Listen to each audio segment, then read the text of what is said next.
الحمد لله نحمده ونستعينه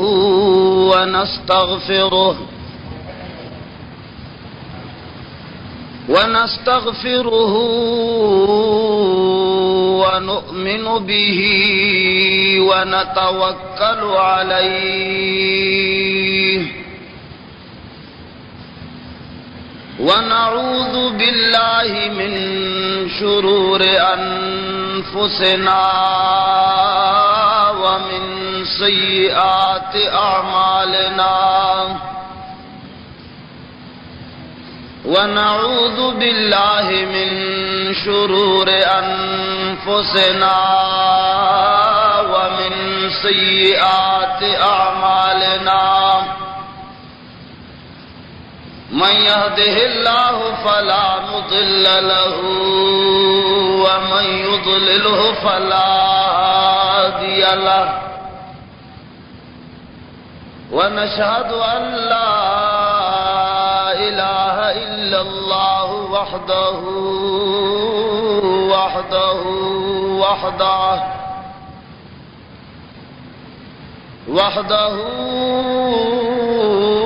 لا شريك له ولا ضد له ولا ند له وحده لا شريك له ولا مثل له ولا مثال له وحده لا شريك له ولا وزير له ولا معين له وحده لا شريك له ولا ولد له ولا والد له ونشهد أن سيدنا ومولانا وحبيب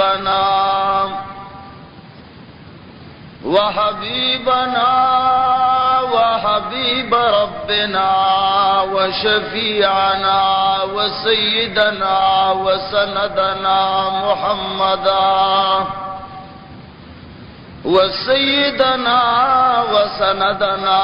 محمدا عبده ورسوله أرسله بالحق بشيرا ونذيرا وداعيا إلى الله بإذنه وسراجا منيرا أما بعد فقد قال الله تبارك وتعالى في كتابه المجيد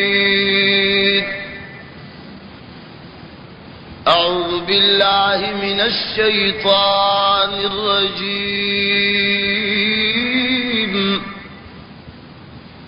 بسم الله الرحمن الرحيم لقد كان لكم في رسول الله أسوة حسنة وقال الله تبارك وتعالى في مقام آخر وإن كنتم تحبون الله فاتبعوني يحببكم الله وعن عائشة رضي الله تعالى عنها قالت قال رسول الله صلى الله عليه وسلم من عمل عملا ليس عليه أمرنا فهو رد أو كما قال رسول الله صلى الله عليه وسلم آمنت بالله صدق الله العظيم وصدق رسوله النبي الحبيب الكريم وی کد زلفو دیو تار ہم پلا سراغ محمدا وی کد زلفو دیو تار ہم پلا سراغ محمدنو نو یو وختبد پدرس جہان ورنکڑما درود شریف ہوا عزیزانو په تیرو جمعو کې د هیله اسقاط او د دوران قرآن په باره کې څه خبرې شوې وې او بیا موږ دا وعده کړې وه چې راتلونکې جمعې ته که ژوند دي نو په یو دوو خبرو باندې به دا خبره کوو. یو دا چې معاشره چون کې داسې دا چې زمونږ مسلمانان کله چې واسنها پیښه شي ہر قسم یو نوے غم و درد و خوشحالی چے پیخشی پکار خداوا چے مسلمانانو دا اللہ دا کتاب او دا محمد عربی صلی اللہ علیہ وسلم دا احادیثو نا تپوس کڑے وے زکا چے رب الارباب جل جلالہو بخپل کتاب کے دا حکم فرمائے لے دے بلکہ دا تمام معاملات دا حل دا پارا ایوادا سے کلیہ بیان کڑے دا چې هغه کلیات تقریبا تر قیامت پورې ابد الاباد ژوند چې څومره پورې دا ژوند باقی کله چې قیامت رضی تر هغه وخت پورې داسې معامله نشتا چې هغه په هغه کلیه باندې حل نشي. هغه کلیه الله جل جلاله دا نه دا خودلې چې کچر استاسو معامله پیښ شي نو بیا دا ایجنسی یا دا علاقه ملکانو تا حالات یا پیسے یا پسونا حلال کن استا معاملہ بحل شی. اللہ جل جلالہو اگا کلیا دا ندا خودلے چھے دا کرمی پیو یا پیلا درخواست ورکا دا معاملہ بحل شی. اللہ جل جلالہو اگا کلیا کے دا ہم ندی بیان کری چھے دا علاقے اگا دا خیٹ ور مولیانو ورمگور مولیانو ندی تپوسو کڑے شی. نا بلکہ رب الارباب جل جلالہ پخپلیو ازلی و ابدی کتاب و قانون کے دا سے فرمائلی دی وَإِن تَنَازَعْتُمْ فِي شَيْءٍ فَرُدُّوهُ إِلَى اللَّهِ وَالرَّسُولِ کلچ استاسو پیوے معاملہ کی مخالفت پیدا شی کلچ استاسو پیوے معاملہ کی جنگ و جدل تا خبر لاڑشی نو دا سے نچے تبیا چالا پسونا علال کے دا ہم نچے تپا خلقو کے پیسے اور رشوتون تقسیم کے بلکہ فردوه الى اللہ والرسول آغا معاملہ دا اللہ پا کتاب باندے پیش کا آغا خبر دا پیغمبر صلی اللہ علیہ وسلم پا سنت باندے پیش کا کچر دا اللہ کتاب و دا پیغمبر سنت تالا دا غی خبر دا جواز فتوہ در کا نو بس علی الرأس والعین بیاد نمنلو والا سڑے زانتا مسلمان نشویلے زکا چی اللہ جل جلالہ پا دغا بدی کتاب کے پخپلا دا سے فتوہ ورکڑی دا فلا وربک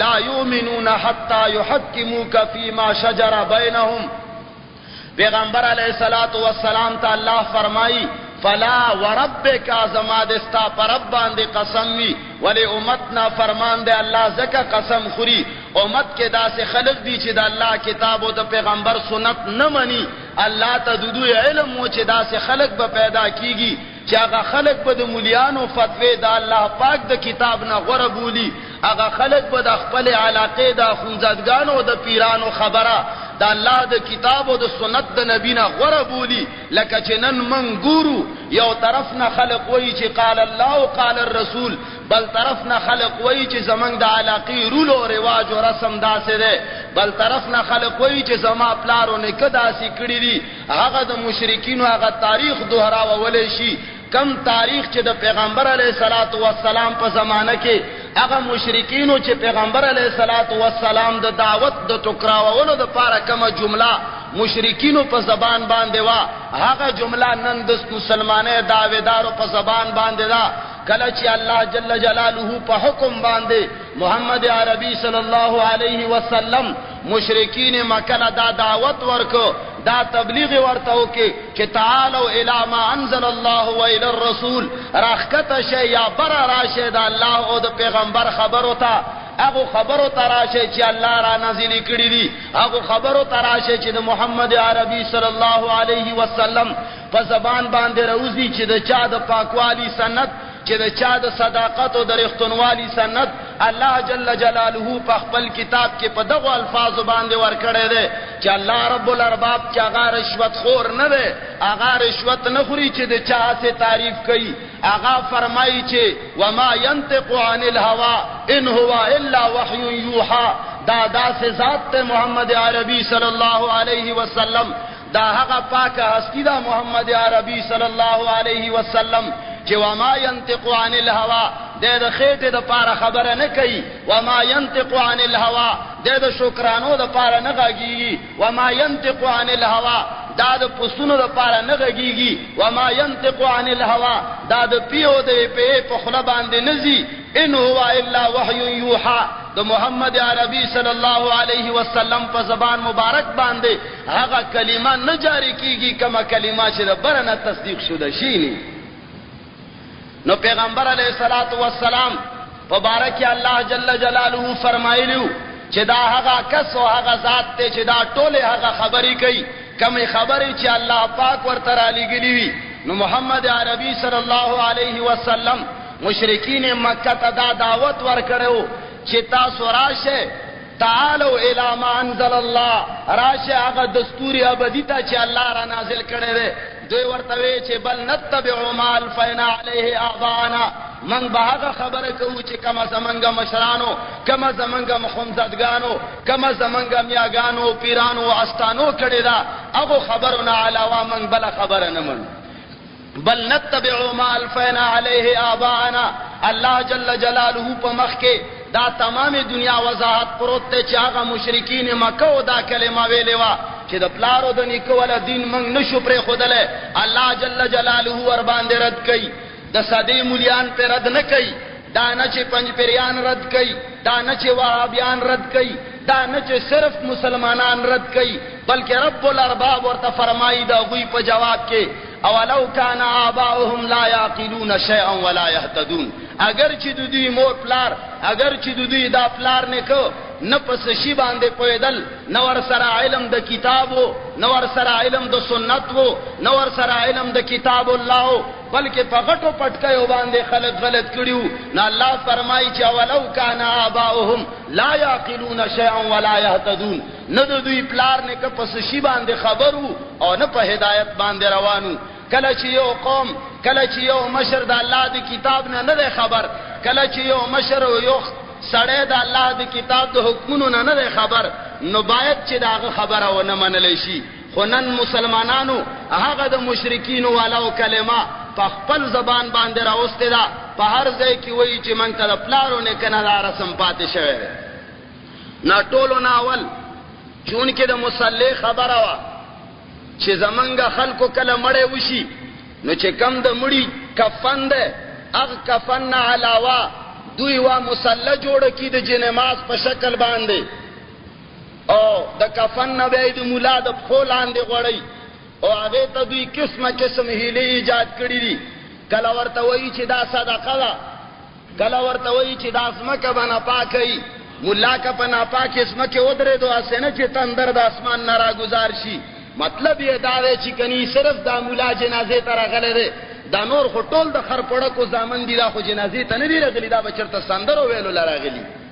نو صرف مولا ته جنازه وغړی ځکه چې هغه د برار نه را نازل شوی دی، او د نور خلق خو الله پیدا کړی د سره نه. نو دوی وایي چې دا سنت ده، کله وایي چې مستحب ده، او کله وایي چې دا خو مړه یو ښه رسم دی او ښه عمل دی.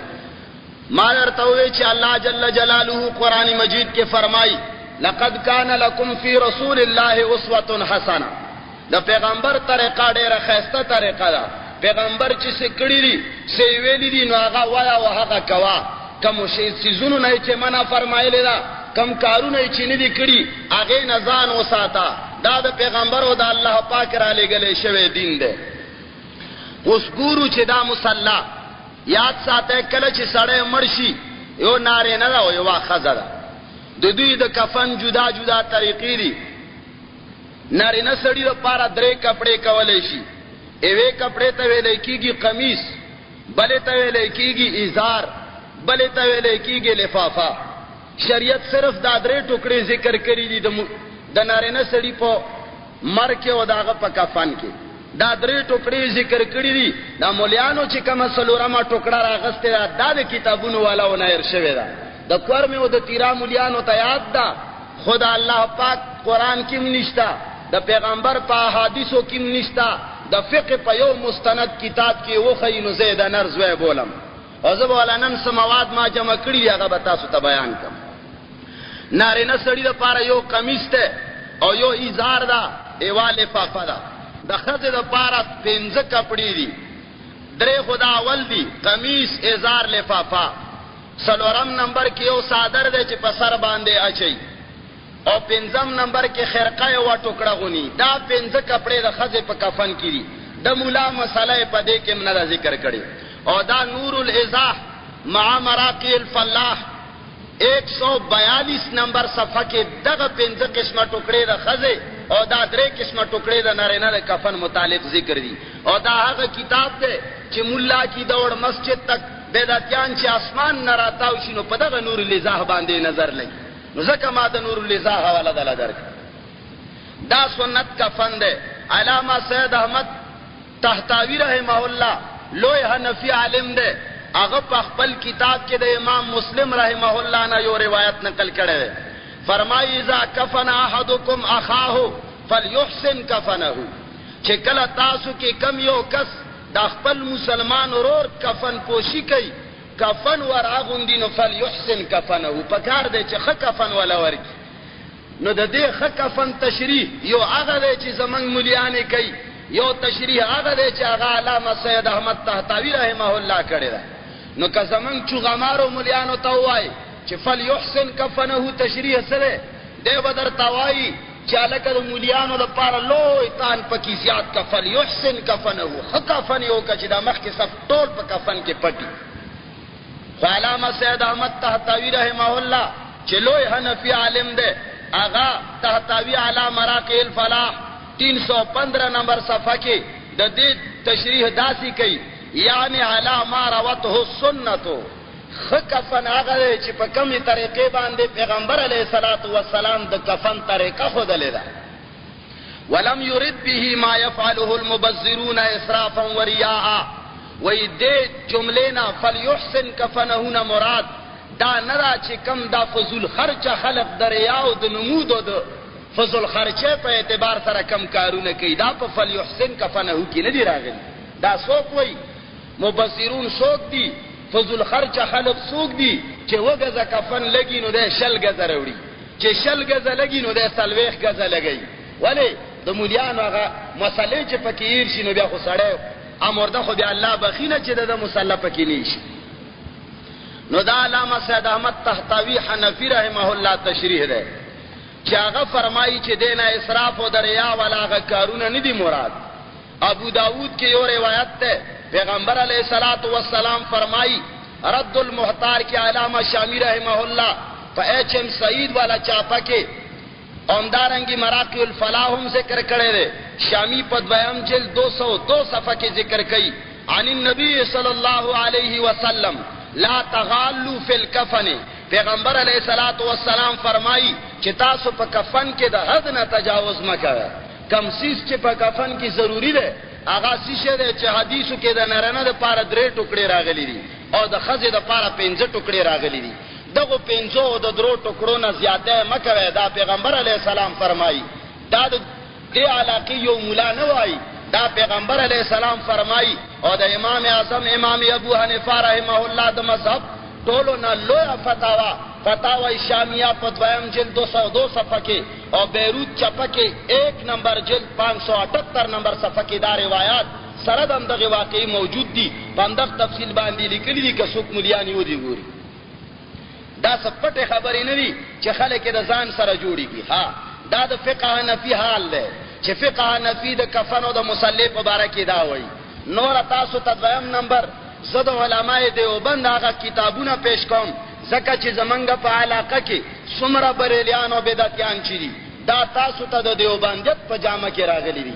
د دوی دعوه دا ده چې موږ دیوبندیان یو، د دوی دعوه دا ده چې موږ دیوبند مسلک سره تعلق لرو. نو موږ ګورو چې دوی څنګه دیوبندیان دي.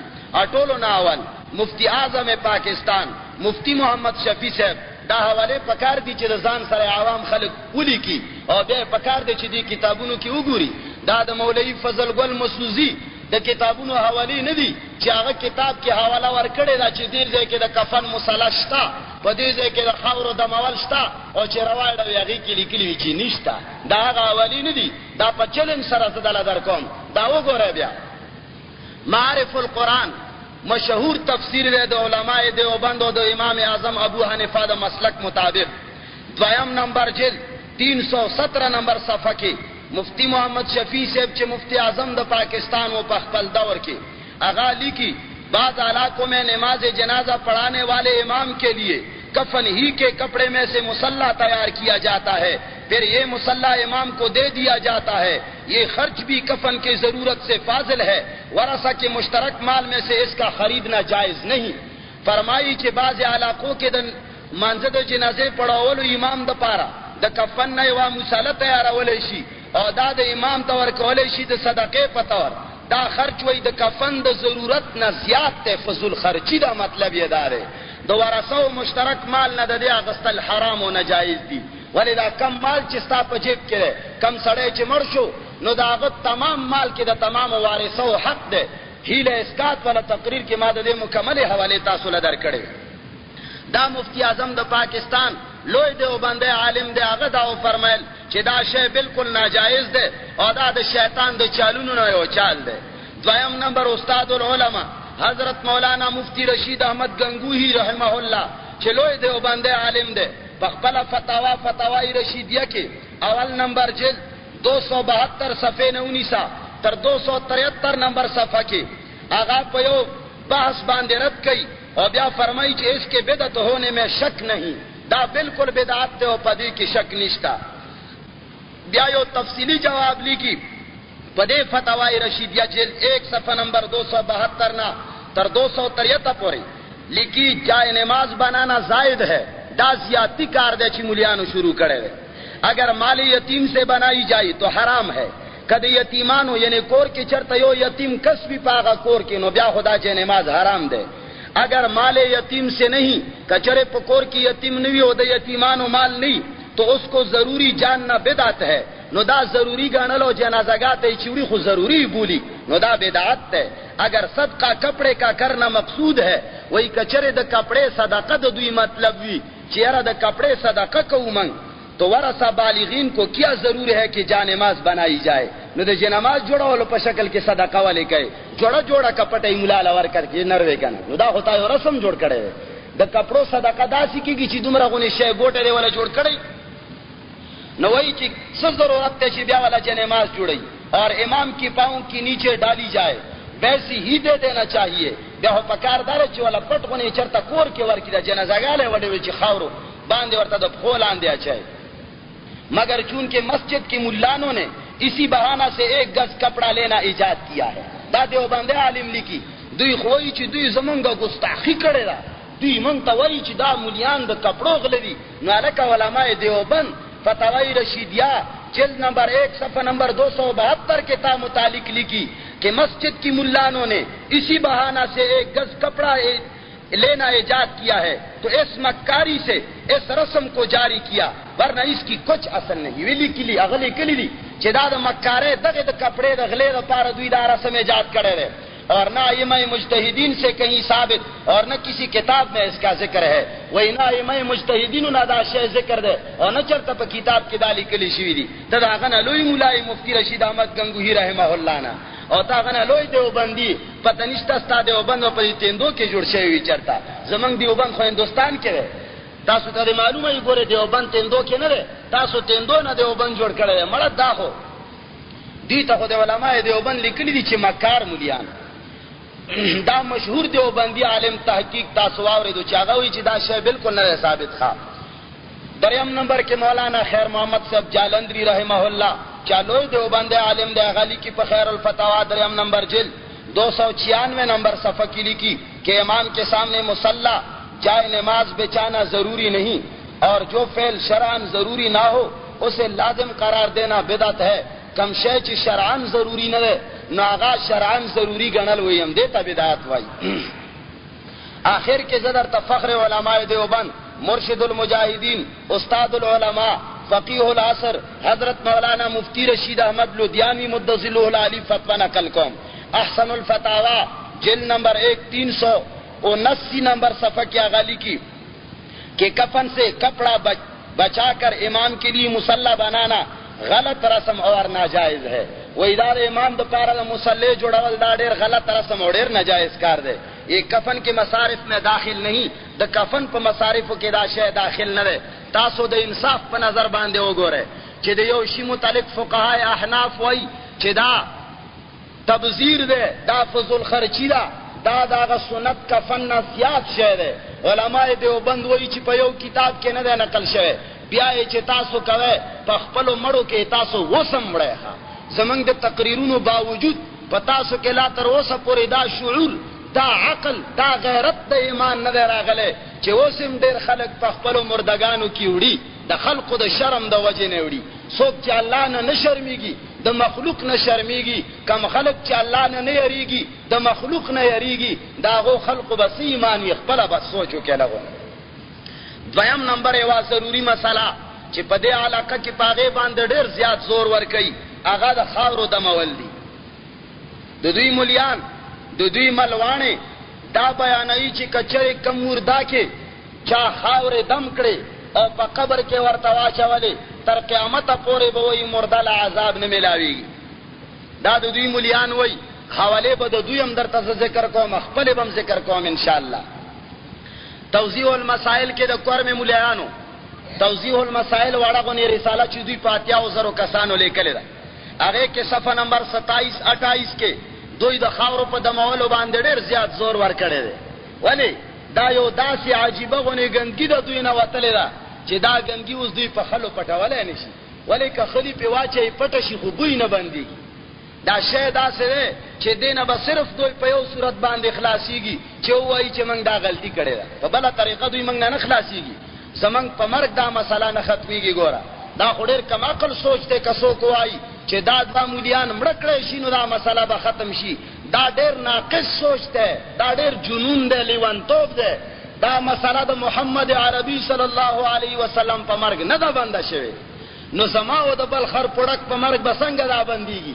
کلچ محمد عربی صلی اللہ علیہ وسلم وفات شو حضرت ابو بکر صدیق رضی اللہ تعالی عنہ پا ممبر باندے اخطو آغا سنگ تقریر فرمائے لہو چی کچر سوک دا محمد عربی عبادت کئی فإنہو قد مات نو آغا خو لاڑنن مرش نو دیم لاڑ مرش ورسا وإنہو من کان یعبد رب محمد فإنہو حی لا یموت. کچر سوک دا محمد پہ خدا تا سجدہ لگئی دا محمد دا خدا باندئی نو فإنہو حی لا یموت آغا جواندے دے نمری. دا مسئلہ خو اللہ سر تعلق لری. دا دا مولیانو پا مرگ باندے نختمی گی دا با صرف پا دو صورتونو باندے ختمی گی چی یا دا قیامت ورز راشی او یا دا خلق دا ہوائی چی منگ دا غلطہ کرے وا فقہ نفیو دا علماء دیوبند پا کتابونو کی دا شہ نو پس دا غینا با ختمی گی کنی نختمی گی. دوی چی دا کما طریقہ ایجاد کرے دا خاور و دمول اٹولو ناول روایت چی مسلم شریف پا دویم نمبر جلد 77 نمبر صفحہ کے راوڑے دے. بخاری شریف پا دویم نمبر جلد 1092 نمبر صفحہ کے راوڑے دے. مسند امام محمد ابن حنبل پشپاگم جلد 146 نمبر صفحہ کے راوڑے دے. عن عائشہ رضی اللہ تعالی عنہا قالت قال رسول اللہ صلی اللہ علیہ وسلم من عمل عملا لیس علیہ امرنا فہو رد. محدثین لکھیا ہے فہو مردود. پیغمبر علیہ السلام فرمائی چی حقا عمل چی پاغے باندے زما امر نشتا زما حکم نشتا نفہو رد دا سے عمل رد دے و مردود دے داج بنشی مانا لے. نو اس منگ دوی تا دا چلنج ورکو چی کچر دا خاور و دا مول پیغمبر علیہ السلام نا ثابت وی نو تاسو یو کتاب لے کلے دے توضیح المسائل بیت دلائل باغے کے بتاسو واہ والا خوار کڑے وے کنا چی فلانی زے کہ پیغمبر علیہ السلام داسی کڑی دی نا تاسو واہ والا من دا ور کڑے بلکہ تاسو من گڑت حوالے ور کڑی دی دروغم پکی کڑی دی خیانتم کڑے دے چاگا بزے انشاءاللہ نن پدی تقریر کی تاسو تا واہ واہ والا دا داغی حقیقت بیان کم. نو پیغمبر علیہ السلام فرمائی چی کم شی باندے ما حکم نہ دے ور کڑے آغا شے جائز نہ دے آغا شے کسوک دین بولی نو آغا بی دینی دا آغا مردود دے. او د خاورو دمولو زمنګ دا دعوه ده چې د خاورو دمول په هیڅ روایت کې نشته، د خاورو دمول په هیڅ د فقه کتاب کې مستند روایت سره نشته.